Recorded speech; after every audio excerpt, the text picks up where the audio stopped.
આપ જોઈ રહ્યા છો પૂજારા ન્યૂઝ નેટવર્ક અગત્યના સમાચાર। નમસ્કાર, આપ જોઈ રહ્યા છો પૂજારા ન્યૂઝ નેટવર્ક। હવે જોઈએ અગત્યના સમાચાર। તારીખ 14 ફેબ્રુઆરી 2026ના રોજ હિન્દુ યુવા સંગઠન કેશોદ અને હિન્દુ યુવા વાહિની દ્વારા વેલેન્ટાઇન ડેના અનુસંધાને ભારતીય સંસ્કૃતિની વિપરીત દિશામાં જતા પ્રવાહોને રોકવા તથા પુલવાના હુમલામાં શહીદ થયેલા શહીદોને શ્રદ્ધાંજલિ આપતો રાષ્ટ્રભાવના જગાડતો સંસ્કારસભર સમાજ નિર્માણનો કાર્યક્રમ યોજાયો।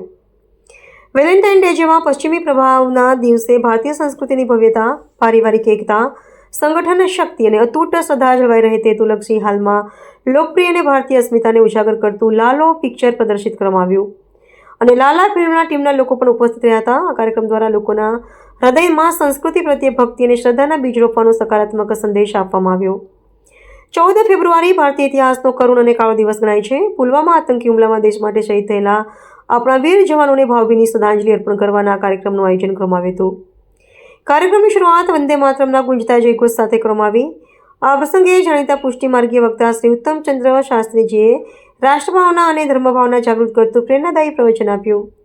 ત્યારબાદ 2 મિનિટનું મૌન પાળી શહીદોને શ્રદ્ધાંજલિ અર્પણ કરવામાં આવી હતી અને આતંકવાદી કાયર હુમલાની કડક નિંદા સાથે રાષ્ટ્રપ્રેમ અને એકતાનો સંકલ્પ વ્યક્ત કરવામાં આવ્યો હતો।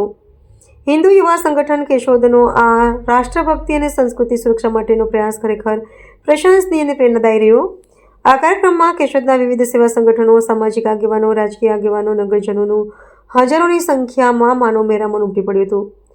ગ્રાઉન્ડ હાઉસ ફૂલ થયું હતું। કાર્યક્રમનો લાભ લઈ પોતાની રાષ્ટ્રભક્તિ વ્યક્ત કરી હતી। આવા સંસ્કાર અને સંકલ્પ સતત પ્રગટતા રહે તેવી શુભકામનાઓ સાથે હિન્દુ યુવા સંગઠનના પ્રમુખ વિશાલ સોલંકી આ કાર્યક્રમના તમામ સહભાગીઓ અને દાતાશ્રીઓનો અને ખાસ હિન્દુ યુવા સંગઠન તથા હિન્દુ યુવા વાહિનીના ભાઈઓ અને બહેનોનો હૃદયપૂર્વક આભાર વ્યક્ત કરે છે।